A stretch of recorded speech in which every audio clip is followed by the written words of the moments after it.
Bonjour tout le monde et bienvenue dans cette vidéo où comme d'habitude, bien sûr, on va faire un tout petit tour du potager. Mais avant cela, comme je vous ai parlé la semaine passée de mon projet de créer des surfaces plates de mon potager, donc transformer la pente que j'ai en plusieurs surfaces plates en utilisant les blocs de béton que vous voyez. Le projet, la réalisation touche à sa fin. Il me reste encore une journée de travail. Et voilà les résultats. Je pense que ça valait le coup. Même si le coût est assez important quand même, mais je pense que ça vaut le coup. Voilà. Donc le petit triangle est transformé en plusieurs parcelles, en plusieurs rectangles de 2 à 3 mètres de largeur, ce qui est largement suffisant pour créer de belles lignes de différentes plantations. J'étais obligé d'arracher quelques arbres, même le néflier et l'abricotier que vous voyez ici. Je vais les arracher parce qu'ils sont au beau milieu, donc je vais replanter d'autres arbres sur le côté, à la limite de ces rectangles. Voilà, c'est beau. Maintenant, il faut travailler toute cette surface parce que le remblai de terre comme ça, c'est pas très productif. Et là, c'est la petite parcelle que je travaille actuellement.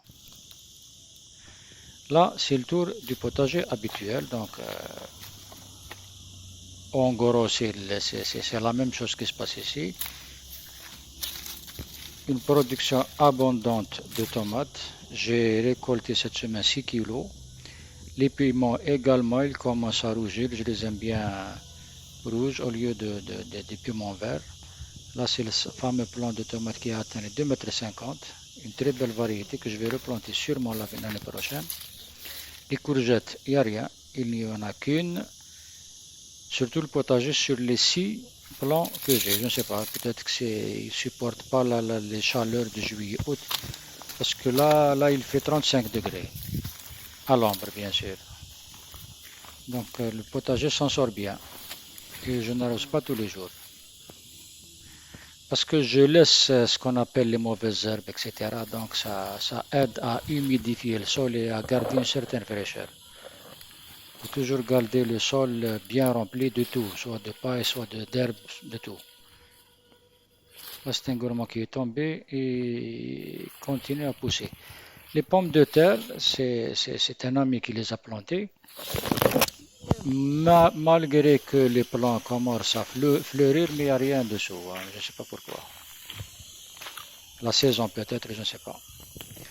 Les haricots nains aussi, une autre leçon, il ne faut pas qu'ils touchent les mois de juillet-août. Il paraît apparemment ils ne supportent pas cette chaleur. Donc soit c'est avant, soit les planter après. Donc il faut printemps ou automne. Je pense, hein, je suis sûr de rien. Les aubergines impeccables. Celle-ci a pesé, je pense, 500 grammes. La seule courgette du potager actuellement, c'est une courgette noire, une autre variété. Celle-ci n'est pas très réussie.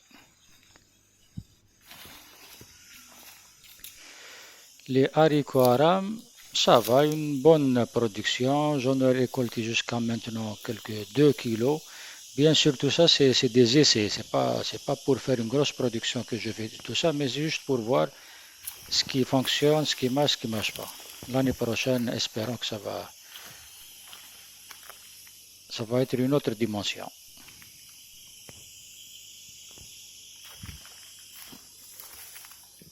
Les poivrons, enfin. Là, c'est les pastèques. J'ai cueilli une pour voir si elle est mûre ou non, mais malheureusement, elle est toute blanche à l'intérieur. Mais malgré cela, elle peut être consommable quand même, hein. Voilà, terminé. Voilà la récolte de la semaine.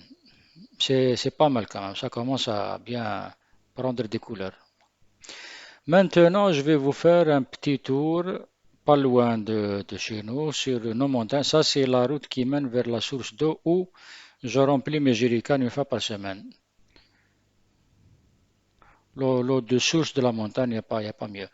Ça, c'était un petit tour autour de là où j'ai mon potager. C'est trois choses à la fois. C'est une ancienne maison berbère avec la terre cuite et la pierre. Juste à côté, je pense que c'est un dépôt turc durant la période de la colonisation turque ici en Algérie, en Afrique du Nord. Il paraît que c'était un dépôt pour blé et tout ce qui est impôt qu'il est récolté des montagnards aux alentours. Voilà. Et on peut voir du carrelage de l'époque coloniale française, donc probablement les Français aussi l'ont utilisé. Pourquoi? Je ne sais pas pourquoi. Donc voilà, c'est construit sur une petite crête qui domine deux villages importants de la région. Donc l'endroit est stratégique. Mais c'est dommage, tout est. C'est pas du tout bien pris en charge, mais bon. Un petit tour comme ça, juste pour le plaisir, pour vous montrer les alentours et est-ce qu'on a dans notre région. C'est en Kabylie tout ça, en Algérie. Voilà, sur ce, je vous dis au revoir, prenez soin bien de vous et surtout gardez le sourire. Allez, à ciao à la prochaine.